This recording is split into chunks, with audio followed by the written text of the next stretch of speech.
And welcome to ज़रा हट के मुबश्शिर ज़ैदी, ज़रार खुड़ो और वसअतुल्लाह खान का सलाम कबूल कीजिए।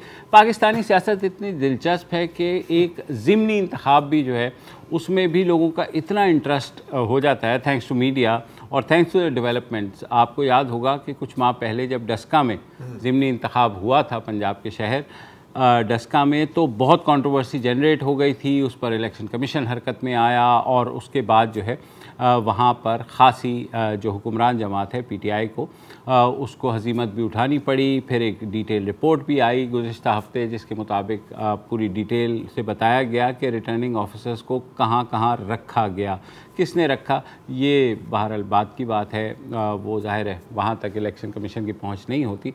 अब एक और इलेक्शन होने जा रहा है NA 133 5 दिसंबर को। ये जो सीट है लाहौर का गढ़ है, लाहौर मुस्लिम लीग नून का गढ़ है और ये परवेज़ मलिक साहब जो नून के लीडर थे, उनकी वफ़ात के बाद ये सीट खाली हुई थी। 11 अक्टूबर को उनकी वफ़ात हुई और उसके बाद जो है ये ज़िमनी इलेक्शन शेड्यूल का ऐलान हुआ। इसमें सबसे पहले ये हुआ कि PTI के जो उम्मीदवार थे यहाँ पर उनकी, और न सिर्फ उनकी बल्कि उनकी कवरिंग कैंडिडेट जो थी जमशेद चीमा और उनकी अहलिया मुसर्रत चीमा, दोनों के कागजात नामजदगी मुस्तरद कर दिए गए क्योंकि उनके प्रपोजर्स जो थे उनका ताल्लुक़ इस कॉन्स्टिट्यूंसी से नहीं था। वो रहते ज़रूर हैं इस कॉन्स्टिट्यूंसी में, मगर ये कहा गया कि उनका ताल्लुक़ जो है टेक्निकल ग्राउंड्स पे हो गया, तो PTI इस दौर से बाहर हो गई। अब मुस्लिम लीग नून के सामने कोई चैलेंज बचा नहीं, क्योंकि जो अभी एक चैलेंज जिसके बारे में बात हो रही है वो पीपल्स पार्टी को आप भूल गए हैं सर? पीपल्स पार्टी की बात कर रहा हूँ क्योंकि गुज़िश्ता इंतखाबात में उन्होंने 5,500 वोट लिए थे और जो करेक्शन 5,585 मुस्तरद हो गए थे। तो बहरहाल खैर 5,500 से ज़ायद वोट लिए थे। जो विनर थे परवेज़ मलिक साहब, उन्होंने 90,000 से ज़ायद वोट लिए थे। तो आप कंपैरिजन ड्रॉ कर सकते हैं जो कि शायद 10% भी नहीं बनता। मगर ज़िमनी इंतखाब हो और जो भी जमात उसको जीती हुई उसको सीट रिटेन करना भी होती है। होना तो ये कि PTI के उम्मीदवार की जो कागजात नामज़द मुस्तरद होने के बाद मुस्लिम लीग नून कह रही है, अभी भी कह रही है कि उसके लिए एक वॉक ओवर था। मगर कल एक वीडियो सामने आती है जिसमें मुबैना तौर पर ये दिखाया गया है कि वहाँ पर कुछ जो लोगों की तरफ से वोटर्स को न सिर्फ पैसे दिए जा रहे हैं बल्कि हल्फ उठाने का भी कहा जा रहा है। पहले वीडियो देख लेते हैं। मैं कुरान पाक से हाथ रख के कहती हूँ 5 तारीख को मुस्लिम लीग नून शेर को वोट दूंगी। 2 जनवरी 2000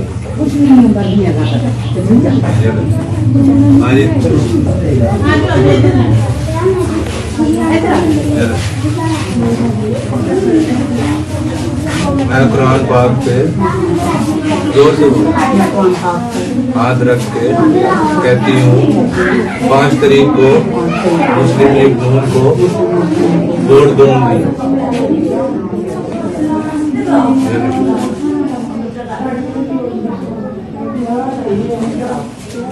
जी 2,000 रुपए, वो 5,000 का नोट किसके लिए रखा हुआ था? वो पूरी पार्टी को था बाहर। अच्छा, इसमें एक सॉरी करेक्शन के मुबैना तौर पर नहीं दिखाया जा रहा, क्लियरली दिखाया जा रहा है कि वोट पाएंगे।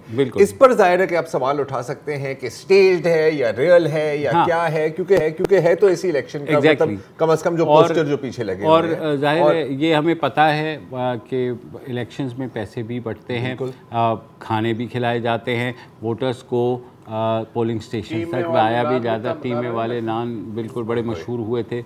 और उसके अलावा मोटरसाइकिल्स भी दी जाती हैं, अगर कोई फैमिली को मनाना हो तो आप कह देते हैं कि मोटरसाइकिल से चाबी फाड़ते आ जा फिर। तो बहरहाल नून लीग ने कहा है कि जनाब ये एक साजिश है। आपको पता है हमारा सबसे जो पसंदीदा टॉपिक है वो ये है कि साजिश हुई है। बिल्कुल। तो नून लीग ने इसको मुस्तरद किया और उन्होंने इल्ज़ाम किस पे लगाया, ये तो बहुत ही शानदार है कि पीपल्स पार्टी ने ये साजिश की है। और ये कि जो पार्टी वोट को इज्जत दो का नारा लगाती है वो कैसे ऐसी हरकत कर सकती? नहीं, बड़ी मजेदार। अगर इज्जत भी करे तो 2000 रुपए मतलब वोट को इज्जत दो। देखो हमारे यहाँ वोट की ये ज्यादा कीमत दे रहे हैं। हाँ, इन्फ्लेशन के एतबार से इन्फ्लेशन है ना, महंगा। चले इसकी एक्सचेंज रेट पर हम बात करेंगे। पॉइंट है ये बड़ी लाजवाब बात है कि पाकिस्तान पीपल्स पार्टी ने स्टेज कराया। तो मतलब अच्छा सपोज करो कि उन्होंने स्टेज किया है, हाँ, क्या मिलने वाला है यार? मतलब इस दफा क्या कुल 6000 वोट कर लेंगे?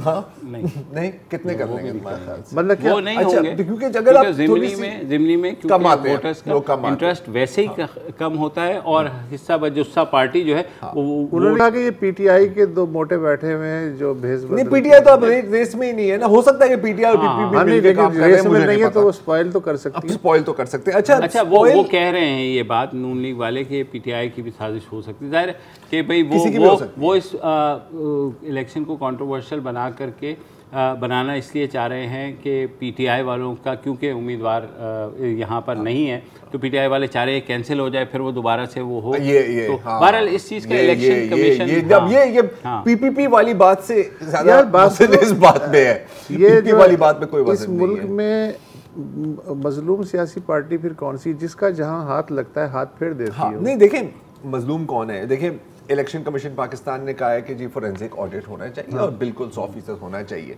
खुशी की बात यह है कि अब बिल आखिर इलेक्शन कमीशन पाकिस्तान भी गैर जानिबदार इदारा हो जाएगा और उस पे से ये इल्जाम धुल जाएगा कि वो अपोजिशन का हिमायत जी डस्का में, क्योंकि आपको याद है कि बस सर इनसे ज्यादा बायस और करप्ट तो कोई हो नहीं सकता। आग लगा दो दर्द डस्का ये भी कहा था। और फिर जाहिर है कि जब ईवीएम्स के ऊपर एतराज उठाया था इलेक्शन कमिशन में तो फिर वो भी जाहिर है कि किसी और एजेंडा पे चल रही थी। कहा था आग लगा दो और फिर उसके बाद मेरा ख्याल है कि फवाद चौधरी को कुछ थोड़ा बहुत अपने बयान भी वापस लेना पड़ा, जिस पे उन्होंने कहा कि मैंने माफी नहीं मांगी, लेकिन चलो बयान। अच्छा अब क्योंकि ईवीएम की बात हुई है ये भी एक अच्छा अगर थोड़े से भी ज़हीन हो ना, हालांकि मैं बहुत सख्त ये शर्त पेश कर रहा हूँ वैसे कि थोड़े से भी ज़हीन हो यार, अगर ये आपके लोग हैं, बस फ़र्ज़ करें मुस्लिम लीग नून के लोग हैं, वो आला क़यादत के जी हमने भी ये वीडियो देखी है, हम तहकीकात करा रहे हैं और अगर ये साबित हो गया कि ये हमारे लोग हैं तो फिर देखना कि हम इनके साथ क्या करते हैं। अगर एक ये भी है, लेकिन वो कहते हैं नहीं नहीं ये फेक है, ये यहूदी साजिश है, ये पीटीआई की साजिश है, ये पीपल्स पार्टी की साजिश है। बिल्कुल। अच्छा इंटरेस्टिंग बात है, ईवीएम पे बात हुई ना, तो अब जाहिर है कि हर एक चीज़ को आपने लेके कि इसीलिए तो इनको ईवीएम नहीं चाहिए। अब जैसे कि एजाज चौधरी साहब जो पिछली इलेक्शन में सेनेटर भी हैं सीट पर हारे थे और अभी वो सेनेटर हैं, उस पर भी एक और बात भी करनी है। तो उन्होंने उनका और फवाद चौधरी साहब दोनों का कहना है कि सर इसीलिए तो ये ईवीएम्स नहीं चाहते, लेकिन इसके साथ ईवीएम की क्या कनेक्शन है? क्योंकि अगर किसी ने 2000 रुपए लिए हैं तो वो ठप्पा भी 2000 में लगा सकते हैं और बटन भी 2000 में लगा सकते हैं। ईवीएम की कनेक्शन ये है कि जब ऑनलाइन हो जाएगा ना तो यही पेमेंट ऑनलाइन हो जाएगी।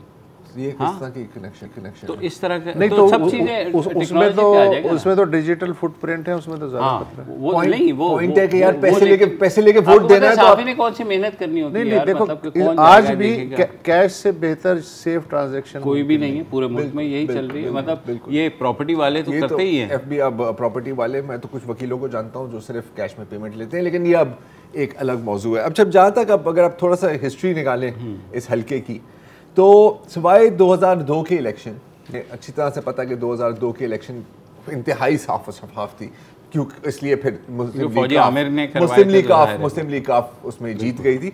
उसके बाद हर इलेक्शन में नून लीग ही कामयाब रही है। पिछले इलेक्शन में लेकिन यार ये बिल्कुल ऐसा लग रहा है, एक दफा मैं खत्म ना कर, मुझे ऐसा लग रहा है नहीं करता एक दिलचस्प फिक्रा जहन में आ जाता है ना, मैं रोक नहीं सकता। मुझे ऐसा लग रहा है ये बिल्कुल ऐसा है कि पीपल्स पार्टी नौडेरों में 5-5 हज़ार रुपए वोटरों में बांटे यार, क्लोज बट अगर अगेन लाड़काना में इस दफा पीपल्स पार्टी को बांटने पड़ गए थे आपको। ये exactly you see the thing is कि पिछले इलेक्शन में जैसे आपने कहा कि तकरीबन 90,000 वोट लिए थे उन्होंने। सेकंड में जो एजाज चौधरी साहब थे उन्होंने लिए अबाउट 77,000 वोट्स, ठीक है, बना हुए 13,000 का फर्क। वो 13,000 पड़े थे किसको? टीएलपी को। यही वजह है कि आपको याद है कि जैसे ही साद रिजवी साहब रिहा हुए तो एजाज चौधरी साहब जाकर उनसे मिले कि सर इस दफ़ा शायद वोट नहीं कटेंगे या नेक्स्ट टाइम वोट नहीं कटेंगे, और फिर ज़ाहिर है उसके बाद नून लीग भी मिली। इंटरेस्टिंगली ये भी है क्योंकि आपने टीएलपी का जिक्र ही कर दिया, तो जो इस इंतखाब में भी टीएलपी के उम्मीदवार हैं, जाहिर है वो अगर आज़ाद वे में हैं उस तरह से नहीं हो रहे, लेकिन क्यों नहीं हो रहे? आपको कोई पाबंदी भी नहीं है? नहीं, पाबंदी नहीं है, लेकिन इलेक्शन कमीशन को दोबारा से रजिस्ट्रेशन की वो दरख्वास्त देनी पड़ती है। लेकिन ये है कि टीएलपी आएगी तो जाहिर है वो खासे वोट वो भी काटेगी, और मुझे पक्का यकीन है इस बात का, मुझे मारे ना अगर कराची में हुई कि पीपल्स पार्टी से ज़्यादा ही वोट लेंगे। और मतलब तो इसमें मानने की क्या बात नहीं, है फिर भी ये तो हो चुका है। अबे पंजाब के अंदर 13,235 वोट पिछले इलेक्शन में टीएलपी ने लिए इसी हल्के में, और वही 5,500 प्लस वोट्स लिए। अच्छा, तो तीन गुना का फर्क। जो इलेक्शन लड़ रही हैं नून लीग की जानिब से शाइस्ता मलिक साहिबा, वो ऑलरेडी रिजर्व सीट पे एमएनए हैं, और वो जो परवेज़ मलिक साहब की अहलिया भी थी, तो पार्टी ने ये कहा कि उनको टिकट दिया है, which is a good gesture. लेकिन ये जो साथ साथ हो रहा है कि इस तरह के जो स्किट्स हैं 5,000 2,000 वाले, अब देखें ये हलकों में भी बढ़ते हैं, ये फैजाबाद में भी बढ़ते हैं, ये मोहल्लों में भी बढ़ते हैं यार। बस ना बाप ना हमें ही कोई नहीं देता है। आपको 5,000 चाहिए, आपकी ये औकात? हाँ सर, बिल्कुल मेरी यही औकात है, निकाले। अच्छा, प्रोग्राम के बाद मुझसे ले लेना यार। हाँ, एनीवेज, नहीं, आई मीन पॉइंट इज कि देखें, अब अगर हम थोड़ी सी आएंगे जो फोरेंसिक ऑडिट की बात की जा रही है, अब मुझे नहीं समझ आती ये कैसे करेंगे आप, क्योंकि इसमें सब हर बंदे ने मास्क पहना हुआ है, ठीक है, और जो खवातीन है वो तो आप बिल्कुल नहीं टेल कर सकती कि कौन है, क्योंकि एक तो सर के ऊपर दुपट्टा भी है, नकाब भी लिया हुआ है, कुछ जहाँ निकाब नहीं है तो वहाँ पर मास्क भी पहना हुआ है। वैसे और कुछ नहीं तो एसओपीज पर कंप्लायंस पर मैं सैल्यूट देना चाहता हूँ, क्योंकि कोई इतनी कंप्लायंस नहीं करता। अच्छा, ये भी शायद अच्छा मजे की बात है, आप देखिए धंधा क्या हो रहा है, और बीच में कुरान पे हरफ भी दिया। क्या कहने, मतलब आप 2000 के बावजूद आप पे ये है कि मुखालिफ के तंबू में जाके वोट दे गए, राजा जी जो है ना वो उधर चले जाएंगे मुखालिफ, तो ये पूरी चीज़ें उसी तरीके। लेकिन मुझे मज़ा इस बात का आ रहा है कि ये उन हलकों में होता है जहां उम्मीदवार को ऑलरेडी होता है कि मैं जीत जाऊंगा, उसके बावजूद जो ये साइड के जो स्किट्स हैं ये क्यों शामिल करते हैं? तो कंफर्म भी करना होता है ना, आई गेस कंफर्म पक्का मतलब करना होता है यार, जब आपके सामने कोई मद्दे मुकाबिल ही ना हो दूर दूर तक। देखिए, नून लीग की तो यही आर्ग्यूमेंट है ना कि सर यह तो सीट ही हमारी है, ये सीट हमारी हमेशा रही है, एक्सेप्ट तो हम क्यों करेंगे ये काम? तो हम क्यों करेंगे, तो ये उनका है। फोरेंसिक ऑडिट आप जितनी भी करा ले, इसका कभी आपको कुछ पता नहीं लगने वाला, क्योंकि एक बंद कमरा है, इस तरह के कोई आपको 10 लाख कमरे मिलेंगे, पीछे पोस्टर लगे हुए हैं, जो वो दो साहिब हैं उनके अगर आप हेयर कट और आवाज़ से किसी पहचान सकते हो तो बिस्मिल्लाह, लेकिन मेरा नहीं ख्याल कि हमारे पास कोई इस तरह की इलेक्शन कमीशन ने टाइम भी बड़ा चैंपियन वाला दिया कि 24 घंटे के अंदर कल तक हमें बता दें ये करके कि क्या है ये सारा। तो इसमें यही आ जाएगा कि सीम्स ऑथेंटिक, लेकिन we are unable to identify any of the people in. फिर वो नादरा के पास जाएगा, और नादरा के पास नादरा के पास जाएगा, नादरा के पास क्या भेजोगे कि यार इस तरह का मास्क पहना हुआ है बंदे ने, कुछ आइडेंटिफाई कर लेंगे। नहीं, वो एक फॉर्मेलिटी तो होती है, फॉर्मेलिटी ही है भाई, नादरा ये देख ले, नादरा तो वो देख ले। मॉरल ऑफ द स्टोरी क्या है? कोई नहीं है moral of the story. Moral of the story यही है कि immorality moral of the story है कि इमोरलिटी करते हुए भी आपको कुरान पर हाथ रखना। आई थिंक यही मॉरल ऑफ इमोरलिटी के भी मॉरल्स तो होते हैं। एक वक्फा ले लीजिए।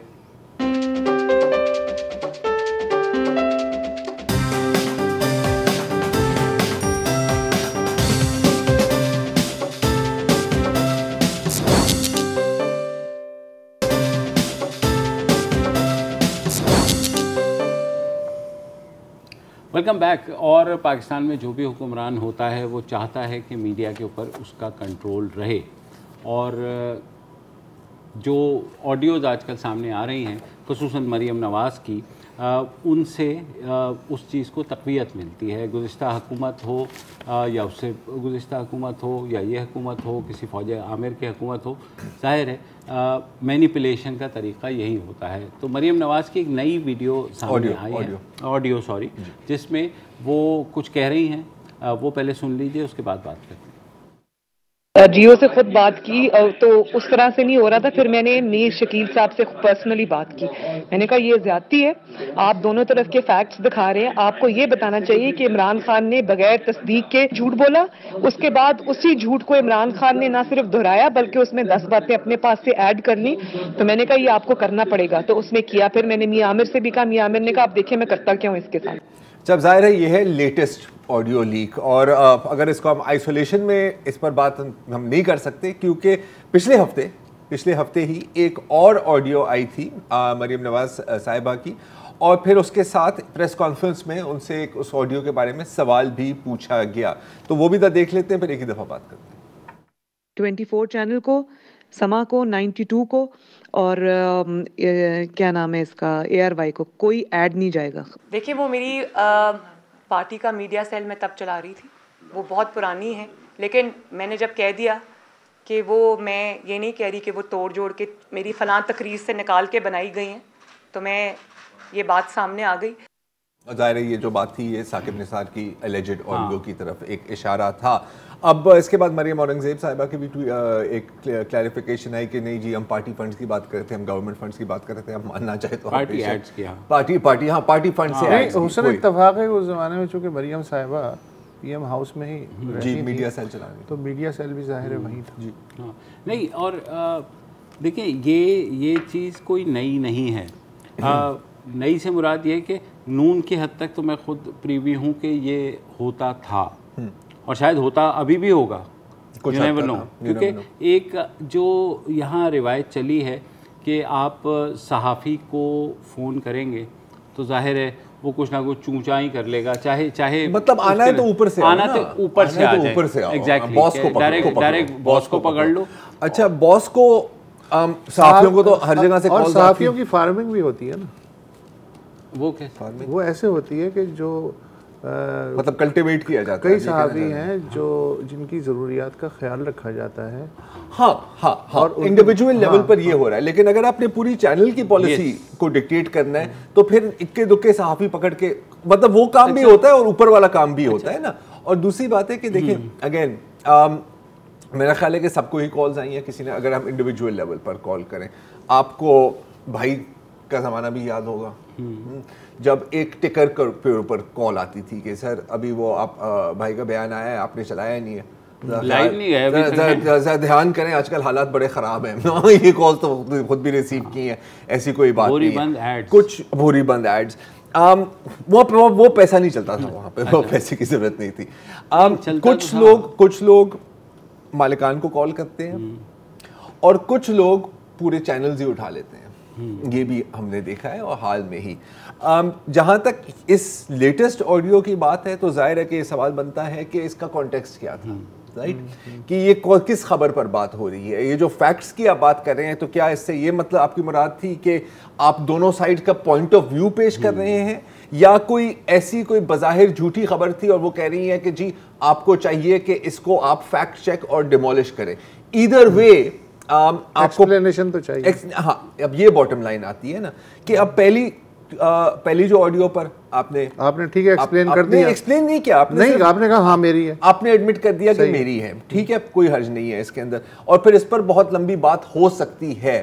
अब जब दूसरी आ गई है, मेरा ख्याल है कि वो लंबी बात हो जानी चाहिए एट द वेरी लीस्ट, ये आपकी डिमांड। अच्छा, मैं अगर सहाफ़त के एतबार से देखूं तो ऐसा क्यों हुआ है? ऐसा यूँ हुआ है कि वही जो हम हमेशा बात करते हैं कि एडिटर का ऑफिस जो है वो बेशतर चैनल 90% चैनल्स में से ख़त्म हो गया है, और अखबारात का, तो जो ओनर होता है वही बेसिकली पॉलिसी भी डिटर्मिन कर रहा होता है, वही बिजनेस भी देख रहा होता है और वही फिर उस चीज़ को इम्प्लीमेंट भी करता है नीचे तक। वैसे बाय द वे एक दो अखबारों को छोड़ के, हाँ, बल्कि एक दो भी शायद मैं ज़्यादा कह रहा हूँ, कौन सा ऐसा अखबार है खुसूसन उर्दू में जो चैनल है उसमें जो रात को बातें होती हैं वही चीज़ सुबह उसी चैनल के अखबार में उन्हीं प्रोग्रामों की तफसील छप जाती है, अलग से तो कोई खबर खाली होती है। तो वो एक तरह से चैनल का दुमछल्ला ज़मीमा बन गया है, अखबार तो ऐसा चाहिए। वो चैनल का प्रोमो है एक तरह से, अगर आप इस तरह देखना चाहें। आई मीन ये भी आप कह सकते हैं। लेकिन अगेन ये जो अभी बातें हो रही हैं, इसमें जो हो रही हैं, कोई ढकी छुपी बात नहीं थी। हाँ, ठीक है, ये बदकिस्मती से काफ़ी देर से चल रहा है। अभी मुझे पता है कि शो के एंड में हम ज़ियाउद्दीन साहब पर भी बात करेंगे, तो उनका एक्सपीरियंस भी बड़ा मज़ेदार है जहाँ तक इन तरह की चीज़ों में कि हालांकि उन्होंने इंतहा की तनकीद की थी on people's party, Benazir Bhutto पर, जरदारी पर, उनसे कभी इंतकाम नहीं लिया गया। नहीं भाई, ये एक बड़ी लंबी चारी है, वो एक अच्छी ट्रेडिशन थी। भुट्टो साहब के ज़माने में बहुत सख्ती हुई थी मीडिया पे और बहुत ज़्यादा, लेकिन पीपल्स पार्टी के जो बाकी अदवार थे ना जनरल ज़िया साहब की डिक्टेटरशिप के बाद, उसमें बेनज़ीर भुट्टो के दोनों अदवार और जरदारी का जो दौर है, उसमें वो कहते थे यार जो करना बोलते रहो, हमें कोई फ़र्क नहीं पड़ता। ये भी एक डिफरेंट एटीट्यूड था उनका। और एक दफ़ा मुझे याद है कि कायम अली शाह वज़ीर आला थे, तो यक बयक 5-6 अखबारात का डिक्लेरेशन मनसूख कर दिया गया था ना, उसमें बहुत ज़्यादा शोर मचा, तो मेरा ख्याल 1 हफ्ते बाद दोबारा बहाल कर दिया गया। ये सिर्फ मुझे एक इंसिडेंट याद। दूसरा ये है कि हमारा जो ओवरऑल अब सिलसिला बना हुआ है, अगेन वही डॉन के हवाले से अगर देखें तो एक क्लियर डिस्टिंक्शन ज़रूर है कि एडिटोरियल अलग होगा और एडवर्टीजमेंट अलग होगी। एडिटर एंडेंजर्ड स्पीशी है, एडिटर एंडेंजर्ड स्पीशी ना, तो वो उसको जब आप कंबाइन कर देंगे, मसलन मैं ऐसे भी ब्यूरो चीफ्स को जानता हूँ बड़े शहरों में जिनका काम सिर्फ खबर लाना नहीं है, जिनका काम जो है ना वो मालिकान के टैक्सों के मामलात भी देखना है, उनके बिलों को कम करवाना भी है, वो उनके मेजर डोमो होते हैं बेसिकली। अच्छा, अब लीक्स की, क्योंकि हम ऑडियो की बात कर रहे हैं, तो एक जो सवाल है जो बहुत ही कम पूछा जा रहा है, और मुझे पता है कि शायद एक मासूमाना सा सवाल है कि ये सारी ऑडियो रिकॉर्डिंग्स कर कौन रहा है और फिर इनको रिलीज कौन कर रहा है? अच्छा नहीं, क्योंकि मैं वहाँ ही आ रहा हूँ यहाँ से। अच्छा, और दूसरी बात है कि क्लियर है कि आपके पास पूरा डेटाबेस तो पड़ा हुआ है ना। अब ऐसा तो नहीं है ना कि आपके पास अगर 15 मिनट की कॉन्वर्सेशन हुई है तो आपके पास सिर्फ 30 सेकंड है, आपके पास पूरी होगी, दूसरी साइड की भी आपके पास होगी। कौन रिकॉर्ड करता है, कौन लीक करता है, इसके बारे में, प्राइवेसी के बारे में क्या इम्प्लीकेशंस है, ये तो एक अलग सवाल है जो हम अभी पूछ भी नहीं रहे। आप अपने मोबाइल फोन पे उसमें सीधा है, देखो एक या आईएसआई के पास ये सहूलत मौजूद है या इंटेलिजेंस ब्यूरो के पास ये सहूलत मौजूद है कि वो लोगों के मेरे मोबाइल फोन में भी ये सहूलत। अगर आप मुझे कॉल कर रहे हैं, मेरे पास सहूलत है कि मैं रिकॉर्ड कर सकता हूं, ये भी है। तो देखो, ये अब ना, you don't have to be an intelligence agency to do this. नहीं, लेकिन अगर 3 साल के बाद वो ऑडियो रिलीज हो रही है ना, तो इट राइजेस सस्पिशन कि भाई अब क्यों, उस वक्त क्यों नहीं, और पूरी ऑडियो क्यों नहीं, पूरी ऑडियो क्यों नहीं, और सवाल बनता है। अब जहाँ तक साकिब निसार साहब की ऑडियो की बात है, तो आज अतर मनीला साहब ने भी इस पे बात की। Sindh high court bar association के जो सदर हैं सलाउद्दीन अहमद साहब, उन्होंने भी एक पिटीशन दायर की है, लेकिन मेरा ख्याल है कि अब हमारे पास उस पर बात करने का वक्त खत्म हुआ है। कल हम बात करेंगे, क्योंकि कल वो राना शमीम अपने बेटे के हमरा जो है ना पेश होंगे। मैं तो बेटे को देख रहा हूं, हाँ, बेटे को ज़्यादा देख रहे हैं कि हीरो है वो वहाँ पे राना शमीम उसे बोलने की इजाज़त भी देते हैं कि नहीं यार, मतलब क्या होगा। तो जो साकिब निसार की ऑडियो है उस पर कल तफसीली इससे बात होगी कि कल इस्लामाबाद हाई कोर्ट जो है तौहीन अदालत की कार्रवाई जो उन्होंने की थी अंसार अब्बासी और द न्यूज़ के ख़िलाफ़ और साबिक चीफ जज गिलगित बल्तिस्तान के ख़िलाफ़, वो कल उसकी समाअत होगी, तो उसका अहवाल और साथ साथ सलाउद्दीन की जो पिटीशन है उस पर कल हम बात करेंगे। फिलहाल एक वक्फा लेते हैं, वक्फे के बाद वापस आते हैं।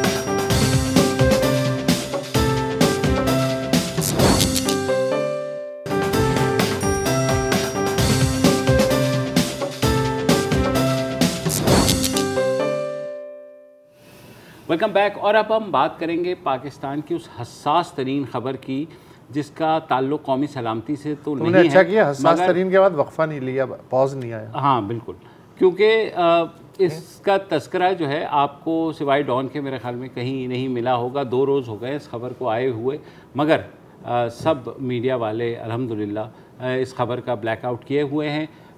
हम इस बात पे तस्करा पहले भी करते रहे, मगर ये खबर आई है बरतानिया से, जहाँ बरतानवी हाई कोर्ट ने जो बहरिया टाउन के मालिक हैं मलिक रियाज और उनके बेटे अली रियाज, उनके जो अपील थी उनकी वीज़ा कैंसिलेशन के ख़िलाफ़ वो मुस्तरद कर दी है। और मुस्तरद करते हुए ये कहा है कि होम ऑफिस ने इस बात का नतीजा निकाला है कि मलिक रियाज और उनका बेटा बदउनवानी और माली तिजारती बदउनवानी में मुलव्विस रहे हैं। इनको 10 साल का वीज़ा दिया गया था, जो कि इस साल मई में ख़त्म हो गया था। मगर उससे पहले ही 2019 में आपको याद होगा एक ज़बरदस्त खबर आई थी कि पाकिस्तान में जो लूटी हुई दौलत है वो कोई वापस आने का कोई सीन हो रहा है। 19 करोड़ डॉलर पाकिस्तान को वापस किए पाउंड यार, मतलब मैं कोई $250 बनेंगे मुझे एक्सचेंज रेट 19 करोड़ पाउंड जो हैं वो पाकिस्तानी हुकूमत को वापस किए गए और हर जगह हलचल मच गई कि भाईजान ये तो। लेकिन उसके बाद काबीना का एक इजलास होता है जिसमें कहा जाता है कि ये इस जो कुछ भी हुआ है इसको सील बंद लिफाफे में ही रखा जाएगा और उसकी तफसीलात नहीं बताई जाएंगी। मगर ज़ाहिर बरतानिया में शायद पता नहीं वो लोगों को प्लॉट चाहिए कि नहीं, या फाइल वहाँ चलता है कि नहीं, तो उन्होंने ये तस्फिया किया था मलिक रियाज के साथ कि जनाब आपका जो ये घर है यहाँ पर वो बदउनवानी के पैसों से बना हुआ है, तो आप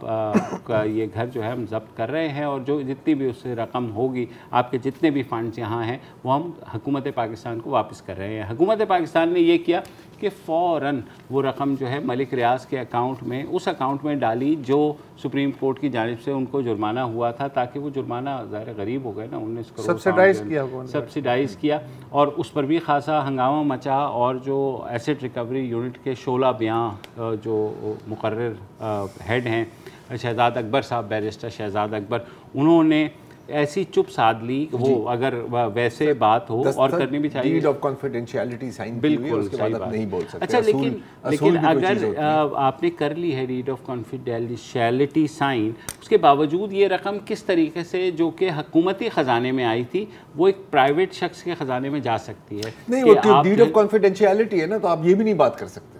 आप समझते नहीं। अच्छा, ये जो तुमने बरतानवी अदालत का फैसला सुनाया है, इसमें जो बुनियाद बनाई गई इस फैसले की वो है होम ऑफिस का लेटर। अच्छा, होम ऑफिस का जो लेटर है बड़ा लंबा है, लेकिन उसमें एक बड़ा इंटरेस्टिंग पैराग्राफ है। उसमें ये मलिक रियाज को भेजा गया, मुखातिब किया गया है, और जिसने लेटर लिखा है जो भी ऑफिशियल है, उसने ये कहा कि आपको भले किसी जुर्म में सज़ा ना मिली हो, मगर बादियुन नज़र में आप करप्शन और मालियाती और कारोबारी हेरा फेरी में मुलविस रहे हैं। उस ख़त में बहरिया टाउन का भी हवाला है। चूँकि बरतानिया करप्शन और माली जराइम से निमटने के अहद पे कारबंद है, लिहाजा मैं समझता हूँ कि इस तर्ज़ अमल की बुनियाद पे आपकी बरतानिया बदरी मफाद आम्मा में है, पब्लिक इंटरेस्ट में है। जी। अच्छा, फिर अदालती फैसले में इस खत का हवाला शामिल है। अच्छा, ये कंक्लूजन कहाँ से ड्रॉ की?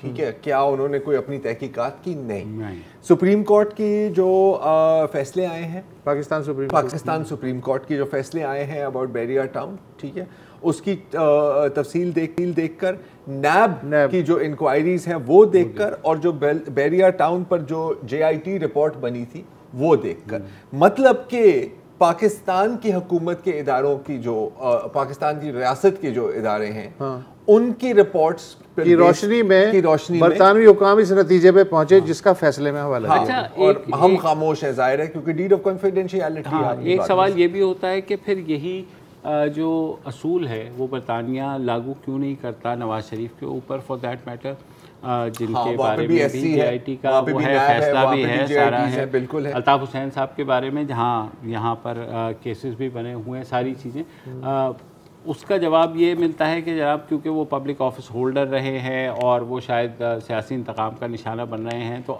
मुझे थोड़ा सा समझने में, क्योंकि एक प्रिंसिपल आप लागू करते हैं नहीं, उस तरह तो जनरल पिनोशे भी पब्लिक ऑफिस होल्डर है। हाँ, वही बिल्कुल एग्जैक्टली वही ना। तो ये क्या बरतानिया की अपनी भी कोई वो होती है कि भाई प्रेफरेंशियल कोई वो है? क्यों नहीं होती? क्यों नहीं होती?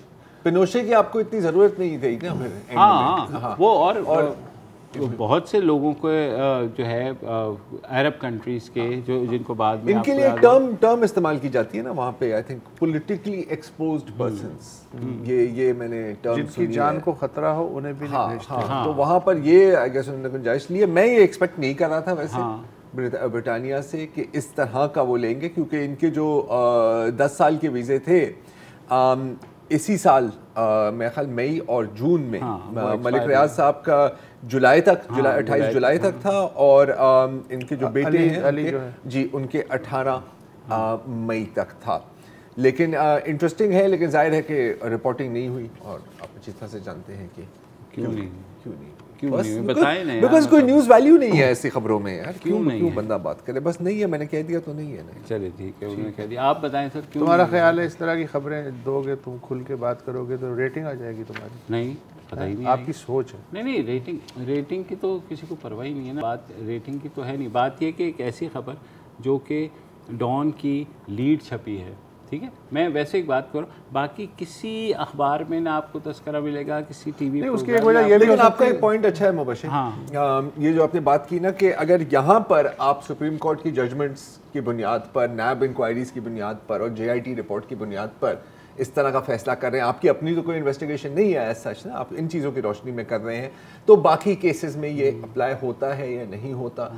क्यों नहीं होता? अच्छा, एक चीज़ हो सकती है कि मैं ये 5 मरले का एडवाइस है मलिक साहब को कि अगर वो नेशनल क्राइम एजेंसी के इस तस्फिया ना करते और चैलेंज कर देते उसको, तो शायद ये 10-15 साल जो है हो सकता है जिस तरह शहबाज शरीफ ने जॉन ले लिया का। यार एक शेर सुन लो, मैं अपने जुर्म का एतराफ़ करके कुछ और है जिसे छुपा गया हूँ।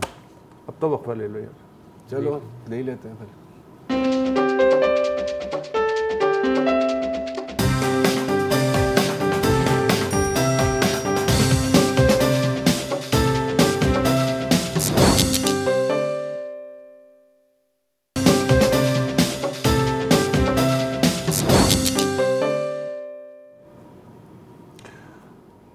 यही सब कुछ था जिस दम वो यहाँ था, चले जाने पे उसके जाने क्या नहीं। आज सुबह एक ख़बर आई कि रोज़नामा डॉन के साबिक़ रेजिडेंट एडिटर मोहम्मद ज़ियाउद्दीन 83 बरस की उम्र में इस्लामाबाद में इंतकाल कर गए।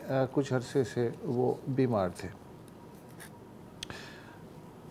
बहुत से अखबारात के रेजिडेंट एडिटर थे, हैं और होंगे, लेकिन जब से ये ख़बर आई है तब से बिला इम्तियाज़ सियासत में, सियासी इम्तियाज़ के बग़ैर, समाजी इम्तियाज़ के बग़ैर, सहाफ़ती इम्तियाज़ के बग़ैर एक कॉमन थ्रेड चल रहा है ट्विटर पे और सोशल मीडिया के दीगर प्लेटफॉर्म पे कि ज़ियाउद्दीन उस मादूम होते कलम कबीले के गालिबन जो चंद अफराद बच गए हैं आइकॉनिक, उनमें से आखिरी जो ग्रोह है उसके सुरखेल थे। हमेशा वो बात की जो बात एक सहाफ़ी को बपांगे दोहल कहनी चाहिए, अपने उसूलों पे डटे रहे। हर हुक्मरान के वो दोस्त भी थे और उसकी आंखों में आंखें डाल के बात भी करते थे, यानी वो पार्टी कभी नहीं बने, हमेशा सहाफ़ी रहे। और ये कहना तो एक क्लीशे है, लेकिन ये हकीकत है कि हम जितने भी लोग हैं, बराह रास्त नहीं तो बिलावास्ता तौर पे ज़ियाउद्दीन जैसे लोगों ने शायद हमारी प्रोफेशनल तरबियत की हो, ये जाने बगैर कि हमने उनसे कितना सीखा। बिल्कुल बड़ी मज़ेदार लाइफ स्टोरी है, और मैं स्पेशली एक क्रेडिट देना चाहूँगा कमाल सिद्दीकी साहब को, साबिक एडिटर एक्सप्रेस ट्रिब्यून, और उस वक्त ज़ियाउद्दीन साहब भी वहाँ पे एग्जीक्यूटिव एडिटर या सीनियर एडिटर, मुझे एग्जीक्यूटिव एडिटर थे। मेरी भी उनसे वहाँ ही मुलाकात हुई थी जब मैं जूनियर था वहाँ पर।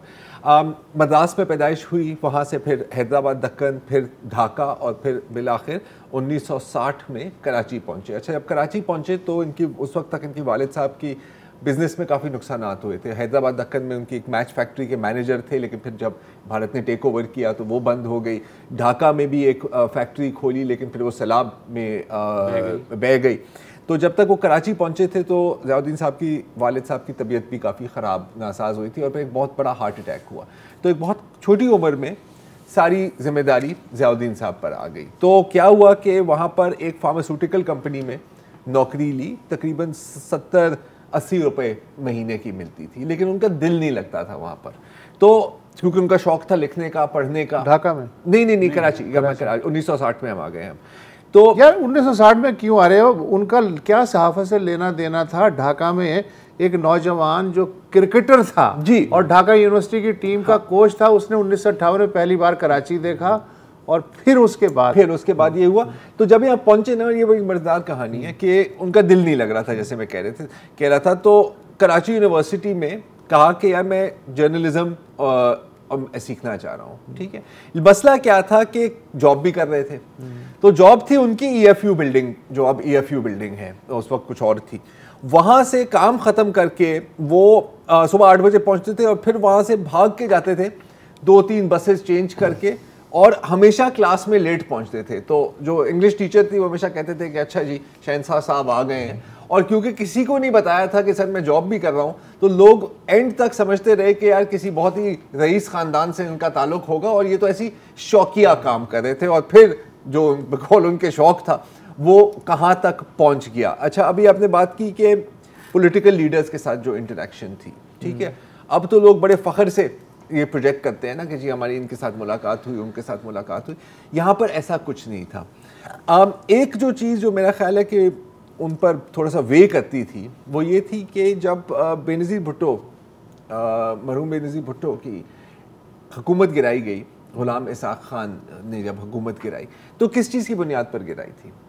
ज़ियाउद्दीन साहब ने बहुत रिपोर्टिंग की थी, जो अलेजिड करप्शन की स्टोरीज थी and so on and so fourth, वो लेकर सुप्रीम कोर्ट, उनकी और शाहीन सबाई साहब की स्टोरीज को लेकर सुप्रीम कोर्ट ने फैसला किया कि जी बिल्कुल ये सही है, इनको हटा दें।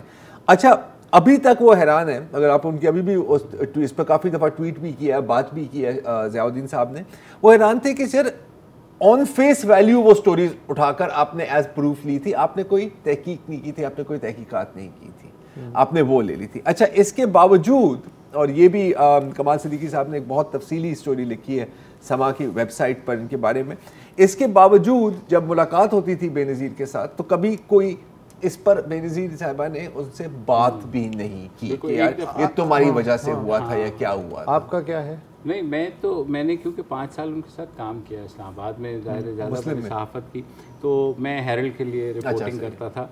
और अगेन यही बात होती थी बार बार, जो जिसका तस्करा हम भी करते कि हम किसी की करप्शन की स्टोरी अगर करते हैं तो वो उतना ही पॉपुलर क्यों होता है। मैं बहुत फ्रस्ट्रेट होता था, यंग था ज़ाहिर है उस वक्त, तो मैं उनके पास जाता था, मैं कहता था जैसा मुझे समझाएं कि मतलब ये क्या है, तो वो कहते थे कि यार तुम्हारा काम बस ये है कि रिपोर्ट करना, बियॉन्ड दैट जो अब हमने ये संभाल लिया कि हम मुंसिफ भी बन गए हैं, हम पुलिस भी बन गए हैं, हम जज भी बन गए हैं कि हम हर चीज़, हाँ, और चीज़ों को, तो वो कहते थे कि आपका काम है रिपोर्टिंग करना। और उनका एक बड़ा मैं अच्छा जुमला सुन रहा था, उन्होंने कहा रिपोर्टर की इखलाकी कमज़ोरी ये नहीं है कि वो ख़बर दे और वो बात में गलत साबित हो जाए, जब तक अगर वो अपने तय मुतमईन है तमाम सबूत के साथ कि ख़बर ठीक है, तो फिर उसका ब्लेम आप रिपोर्टर को नहीं दे सकते। बिल्कुल। अच्छा, रिपोर्टर भी किस तरह के थे? क्योंकि पहला जो इनका जान था वो था टुवर्ड्स बिजनेस एंड इकोनॉमी वाली रिपोर्टिंग। तो एक उन्होंने स्टोरी की और सिर्फ उसको लग रहा था कि यार ये कुछ मसला हो रहा है, तो सिर्फ बजट डॉक्यूमेंट्स लेके कैलकुलेशन करके उन्होंने एक फिगर निकाली कि जी ये जो हुकूमत वापस ले रही है लोन्स स्टेट एंटरप्राइजेस से, इससे इतना लॉस होगा। ज़िया दौर में, आई थिंक 1981 ज़िया दौर में।